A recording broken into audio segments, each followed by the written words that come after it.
तमाम देखने और सुनने वाले मुअज़्ज़िज़ सामीन को अस्सलाम वालेकुम। 1 रुपए वाली माई।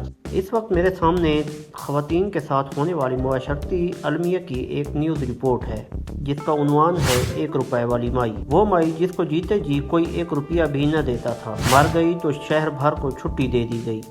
ये माई दर हकीकत डॉक्टर सैयदा रिफत सुल्ताना थी, जिसका ताल्लुक एक पढ़े लिखे खाते पीते घराने से था।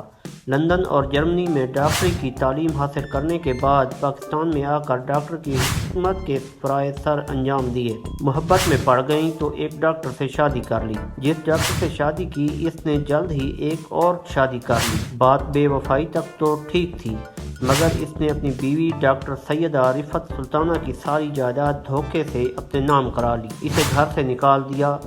हसास दिलो दिमाग की मालिक सैयदा रिफत ज़हनी तवाज़ुन खो बैठी और वो वाह कैंट की गलियों में भटकती रही। डॉक्टर रिफत को किसी चीज़ की कमी नहीं थी सिवाय मोहब्बत के, मगर डॉक्टर साहब से इन्हें वो भी न मिली। डॉक्टर साहब अपनी दूसरी बीवी को लेके यूरोप शिफ्ट हो गए। रिफत सुल्ताना की हालत गैर हो रही थी। फिर एक दिन ख़त मौसूल हुआ।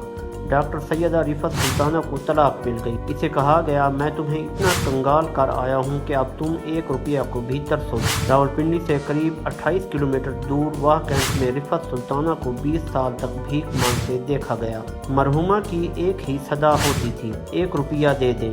दूसरी सदा लगती, प्लीज़ गिव मी 1 रुपी। अगर कोई 5 रुपया दे देता, मरहुमा 4 रुपए निकाल के वापस कर देती और बोलती बस 1 रुपया ही चाहिए। माई का प्रोटोकॉल ऐसा था कि मरहुमा POF होटल में भी चाय पीने चली जाती, कोई इससे पैसे नहीं लेता था।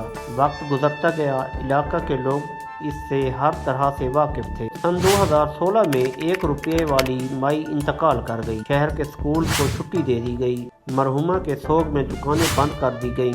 शहर की 1 रुपये वाली माई मर गई, लेकिन ये सोग मरने वाली के साथ पेश आने वाले वाक़यात दुखों का मदावा न कर सका। आज भी माशरती जुल्म और सितम के हालात वही हैं। न जाने 1 रुपये वाली माइयों को कभी समाज, कानून या हकूकुल इबाद के नाते सहारा दे पाएगा। मैं समझता हूँ नहीं, क्योंकि बेहिसी की रफ्तार तेज तर है। पर जोश, तारे, तकरीरें, वाज का माहौल जारी, कॉस्मेटिक सिस्टम के तहत सब अच्छा है कि लहर जारी है।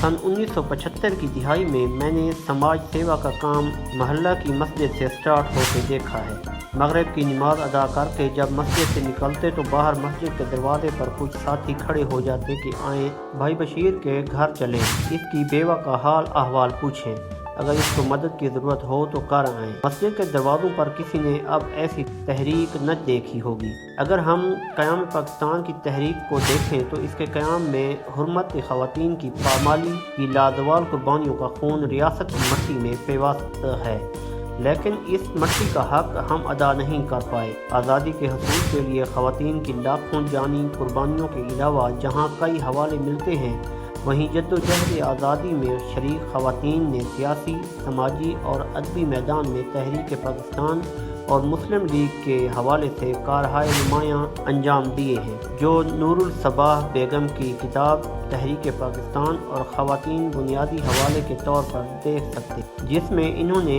बी अम्मा बेगम जहां आरा शाहनवाज बेगम, इकबाल हुसैन मलिक और दीगर ख़वातीन के हालात कलम बंद किए हैं। आज पाकिस्तान में बड़ी तादाद में ख़वातीन सियासत, कारोबार, फ़नून लतीफ़ा और दूसरे शोबाजात में शोहरत कमा रही हैं, लेकिन इनमें से तकरीबन तमाम का ताल्लुक हुक्मरान या दरमियाने तबके से है।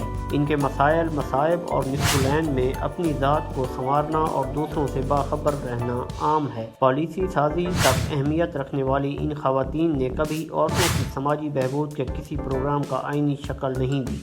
मौजूदा अहद में अमीर घरानों से ताल्लुक़ रखने वाली ज़्यादातर ख़वातीन की ज़िंदगी फैशन या शादी ब्याह की बात से मुतालिक बहस मुबाहसे के गिर्द घूमती है। इसकी बुनियाद दौलत, समाजी मेयार या कारोबार की वुसअत और मुलाजमत की नौयत होती है। टीवी पर चलने वाले ड्रामे भी औरतों से मुताल्लिक गुलामाना तस्वुरात समाज पर थोपते हैं। औरतों के इस्तेसाल को जारी रखने के लिए मुआशरे पर झूठी इक़दार और इखलाकियात मुसल्लत की जाती हैं, जो इस निज़ाम की ज़रूरत भी है। इस निज़ाम का खात्मा मुत्तहिद होकर ही किया जा सकता है, जो तहरीक निस्वां का तयन ऐन इस्लामी रूह के मुताबिक करे। کیونکہ جو عزت احترام ہمارا دین خواتین کو دیتا ہے اس کی جھلک کسی دنیاوی ازم میں نہیں ملتی۔ اس کے ساتھ ہی اجازت چاہتے ہیں۔ اللہ حافظ۔